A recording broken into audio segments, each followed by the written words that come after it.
Olá pessoal, boa tarde, espero que estejam todos bem. Hoje nós vamos dar continuidade ao estudo da termodinâmica química. Então a entalpia. A entalpia é a energia envolvida em uma reação química. Essa energia pode ser tanto absorvida no processo endotérmico como liberada num processo exotérmico. Isso quando a pressão está constante, ou seja, nas condições ambientais. No laboratório, no meio ambiente, a pressão é constante, é 1 atm. Então, a energia envolvida durante um processo, durante uma reação química, a pressão constante, as condições normais, eu chamo isso de entalpia. Nada mais nada menos do que a energia envolvida num processo, numa reação química, a pressão constante. A variação da entalpia é a entalpia dos produtos menos a entalpia dos reagentes. Então, a variação da entalpia é a entalpia dos produtos menos a entalpia dos reagentes. A gente vai ver agora as equações termodinâmicas e os gráficos, através da reação de síntese e decomposição da água.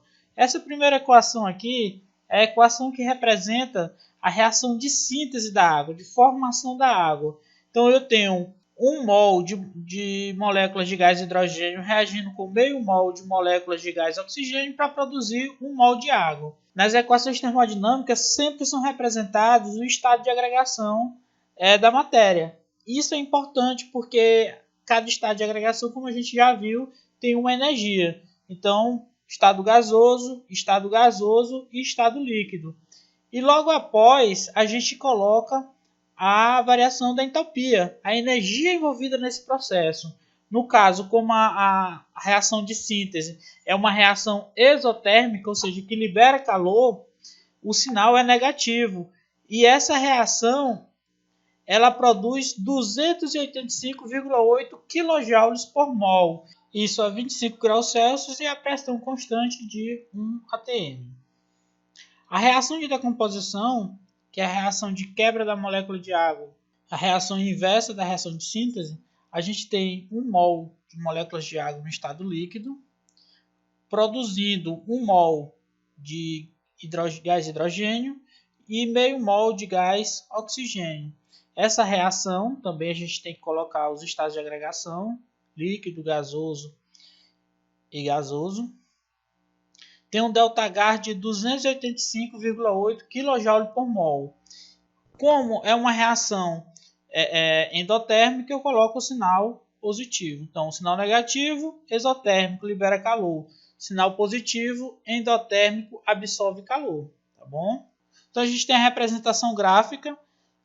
Entalpia versus desenvolvimento da reação, onde a gente tem os reagentes.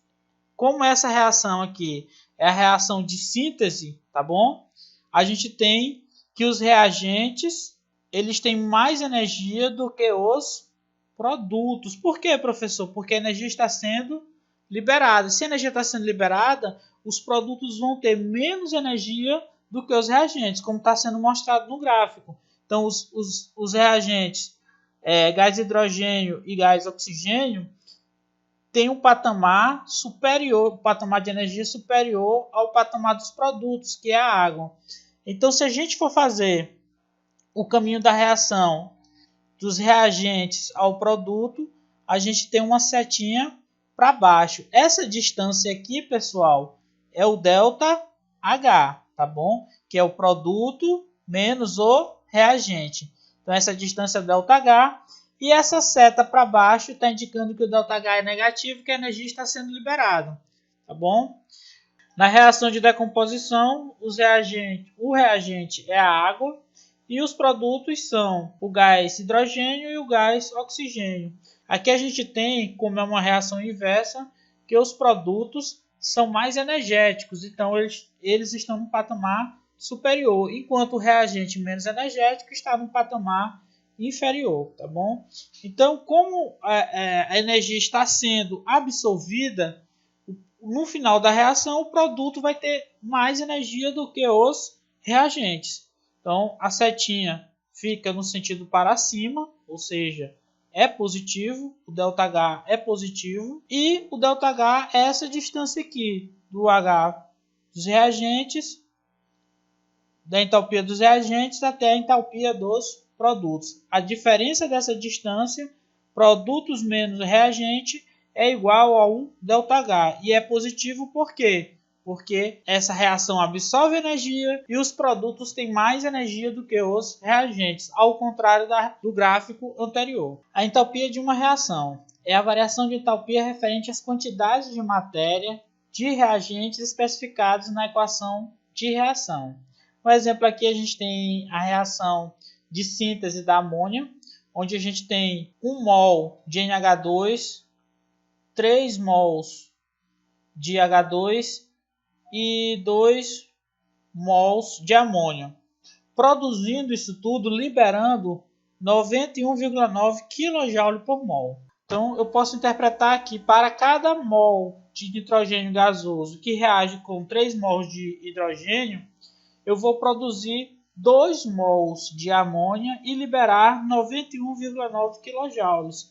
Só que eu posso relacionar, além da fazer essa relação de energia com o número de mols dos reagentes e produtos, eu posso relacionar também com a massa. Por exemplo, 1 mol de gás de nitrogênio tem 14 gramas, tá bom? 3 mols de gás hidrogênio tem 6 gramas e 2 mols de amônia tem 34 gramas. Se eu multiplicar esses coeficientes por 2, preste bem atenção. Se eu multiplicar esses coeficientes por 2, eu tenho que multiplicar também a minha energia, tá bom? Então, tudo que eu fizer na minha reação, se eu multiplicar por 2, eu multiplico a energia. Se eu multiplicar por 3, eu multiplico por 3 a minha energia. Se eu inverter a reação, o sinal fica invertido. NH3, 2NH3 produzindo 1N2 mais 3H2, tudo gasoso. A variação de entalpia vai ser igual a mais 91,9. Se eu multiplicar por 2, aí eu multiplico também a variação da entalpia, tá bom? Então, tudo que eu fizer com os componentes da minha reação, eu faço também com energia. Se eu multiplicar por 2, por 3, por 4, eu tenho que multiplicar a variação por 2, por 3, por 4. Se eu inverter a reação, eu faço a inversão do sinal. Se era positivo, vira negativo. Se era negativo, vira positivo. Então, a entalpia ela se comporta dessa forma numa reação química. Estado físico e variação de entalpia. Durante a reação de síntese da água gasosa, há liberação de 241,8 kJ de energia. Enquanto que na reação de síntese da água líquida, há liberação de 285,8 kJ de energia. Ou seja, na reação de síntese da água líquida, eu tenho uma liberação maior de energia. Então, se eu fizer a variação dessa energia que foi liberada, a diferença dessa energia que foi liberada da reação de síntese da água líquida para a reação de síntese de água gasosa, eu tenho o ΔH de vaporização, ou seja, a entalpia de vaporização.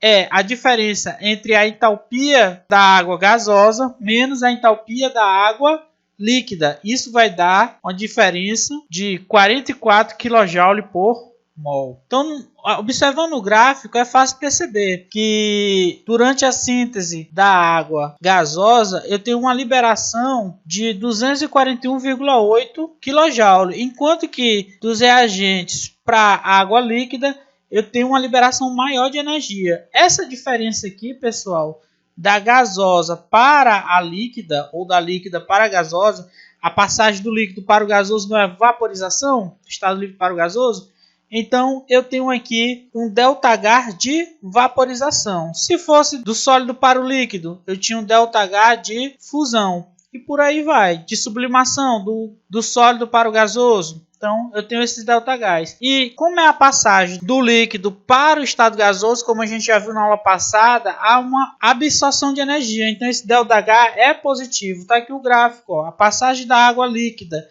que tem menos energia, para a gasosa, que tem mais energia, a água no estado gasoso é mais energética do que a água no estado líquido. Então, eu tenho um ΔH de 44 kJ. Então, essa variação de um estado para outro, vocês vão estudar, ou estão estudando com o professor André lá na física, essa variação de energia que é liberado, absorvido durante a mudança de estado dos compostos, da água, por exemplo, eu chamo de calor latente. tá bom? Entalpia de substâncias simples. Por convenção, a entalpia de substâncias simples na forma alotrópica mais estável e nas condições padrões de temperatura, que é 25 graus Celsius, e pressão, que é 1 atm, é zero. Ou seja, substâncias simples, que são aquelas substâncias formadas por átomos de um único elemento, na sua forma alotrópica mais estável e nas condições padrões de temperatura, 25 graus Celsius, e pressão 1 atm, é zero. Temos, por exemplo, o carbono. O carbono ele tem duas formas alotrópicas, três formas alotrópicas na verdade. O carbono grafite e o carbono diamante são as mais comuns. O carbono grafite é a mais estável e mais comum delas. Então, a entalpia do carbono grafite é zero, enquanto que a do carbono diamante é diferente de zero. O enxofre rômbico e o enxofre monoclínico, como o enxofre rômbico é o mais estável e mais comum, ele tem entalpia zero, enquanto que a do monoclínico é diferente de zero. Do elemento oxigênio, a gente tem dois alótropos, que são o gás oxigênio e o gás ozônio. O gás oxigênio é o mais estável deles, então a entalpia do gás oxigênio é zero, enquanto que a do ozônio é diferente de zero. E outros elementos, como outros gases, como hidrogênio, nitrogênio, metais. Então, toda substância simples, voltando a lembrar, que a gente viu no ano passado, substâncias simples são substâncias formadas por átomos de um único elemento. Só tem um elemento. Então, a entalpia dessas substâncias, por convenção, é zero. Entalpia de formação é a variação da entalpia associada a uma reação de síntese, preste bem atenção, de um mol da substância a partir de seus elementos constituintes na forma mais estável, a 25 graus Celsius e 1 atm de pressão. O exemplo aí a gente tem a reação de síntese da água, ou seja, a entalpia de formação dessa reação precisa que seja formado um mol de água na sua forma mais estável, água líquida, a partir de seus elementos mais simples na forma estável, o gás hidrogênio e o gás oxigênio. Se está nessas condições, eu tenho aqui a entalpia de formação da água. Então, o ΔH vai ser quem? Vai ser a variação da entalpia de formação. Vai ser a entalpia de formação dos produtos menos a entalpia dos reagentes. Como a entalpia dos reagentes? Preste bem atenção. Os reagentes são substâncias simples. No estado alotrópico mais comum. No caso aqui, o gás oxigênio. Então, essa entalpia aqui, esse H, é igual a zero. Esse H é igual a zero. Então, o ΔH de formação vai ser simplesmente menos 285,8 kJ por mol. Enquanto que na entalpia de formação, o meu foco é no produto, uma reação de síntese onde eu foco no produto, na entalpia de combustão, o meu foco vai ser no meu combustível, não dos reagentes. A entalpia de combustão é a variação da entalpia associada à combustão, a queima de um mol de substância, estando os participantes da reação a temperatura de 25 graus Celsius e 1 atm. Então, na combustão da glicose, eu tenho 1 mol de glicose queimando com oxigênio, produzindo 2 mols de gás carbônico e 3 mols de água. Nessa combustão da glicose, 1 mol de glicose libera 1560,7 kJ por mol. Então, na entalpia de combustão, meu interesse é no reagente combustível. A queima de 1 mol desse combustível vai produzir quanto de energia? Então, na lei de Hess, a gente tem que entender que a quantidade de calor associada a um dado processo, a uma reação química, por exemplo, depende somente do estado inicial e do estado final, e não dos estados intermediários. Então, numa reação química que ocorre em mais de uma etapa, a minha energia final vai ser a soma das energias nessas etapas. Então, vamos lá, algumas orientações. Primeiro, a gente vai procurar obter como soma a equação cujo ΔH se quer determinar. Essa aqui vai ser a equação global. A equação global é a equação que eu quero determinar o ΔH. A soma, o resultado vai ter que ser essa equação. E a gente vai escrever as equações termoquímicas com base nos dados, as equações das etapas com base nos dados. Se for necessário inverter alguma equação, lembre-se, tudo que a gente fizer na equação a gente tem que fazer no ΔH. Se eu inverter a equação, eu vou ter que inverter um sinal do ΔH. E se for necessário multiplicar a equação por n, por 2, por 3, por 4, por qualquer que seja o número, eu também vou ter que multiplicar o ΔH por esse número. Essas duas regrinhas aí vocês têm que ter na mente. Tudo que eu fizer na reação, eu tenho que fazer também no meu ΔH. Então agora nós vamos determinar o ΔH de formação do monóxido de carbono. Então a reação global é essa aqui, carbono-grafite, reagindo com meio mol de gás oxigênio para produzir monóxido de carbono. E as reações intermediárias são essas, o carbono-grafite reagindo com o gás oxigênio para produzir gás carbônico. E o monóxido de carbono reagindo com meio mol de gás oxigênio para produzir gás carbônico, dióxido de carbono. E aqui a gente tem as entalpias. Então o primeiro passo, a gente vai olhar para a equação global e ver em cada etapa onde está cada um dos compostos da equação global. Então o carbono-grafite está do lado dos reagentes. Aqui na primeira, ele também está do lado dos reagentes. O oxigênio também. Então vamos colocar a equação 1 do jeito que ela está aqui. Então a gente coloca a equação 1 do jeito que ela está. Menos 394 kJ por... Agora preste atenção. Na reação 2, eu tenho o monóxido de carbono do lado dos reagentes. E aqui na minha equação global, ele está do lado dos produtos. Para eu ter ele do lado dos produtos, eu tenho que inverter a minha equação 2. Vamos fazer a inversão. E o ΔH vai ser igual a... Não é menos 283 kJ aqui? Eu não fiz a inversão. Se eu fiz a inversão, o sinal agora vai ser mais. Então, eu vou colocar aqui mais 283 kJ por mol. Vamos fazer a soma. Preste bem atenção que as quantidades, ó, um mol de carbono-grafite, um mol de carbono-grafite, um mol de monóxido de carbono, um mol de monóxido de carbono. Não vai precisar eu multiplicar, então não vou mexer também nos meus ΔH. Então, um mol de gás carbônico eu corto com o mol de gás carbônico aqui. Um está nos reagentes, outro está nos produtos, eu corto. Então, vai ficar um mol de carbono grafite, mais aqui eu tenho nos reagentes um mol de gás oxigênio e aqui eu tenho meio mol de gás oxigênio. Aqui está do lado dos reagentes e aqui está do lado dos produtos. Então eu faço a subtração. 1 menos meio fica meio. Então 1/2 de gás oxigênio. E nos produtos eu vou ter 1 mol de monóxido de carbono. Tá bom? E o ΔH dessa reação agora vai ser quanto? A soma.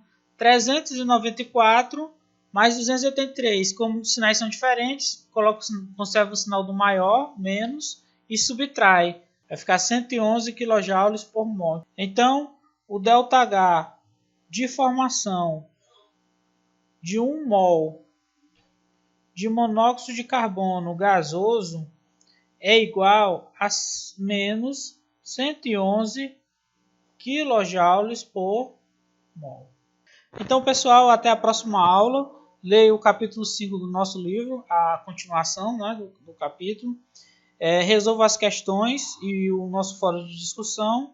Qualquer dúvida, pode entrar em contato comigo por e-mail ou por WhatsApp. Tá bom? Então, até a nossa próxima aula.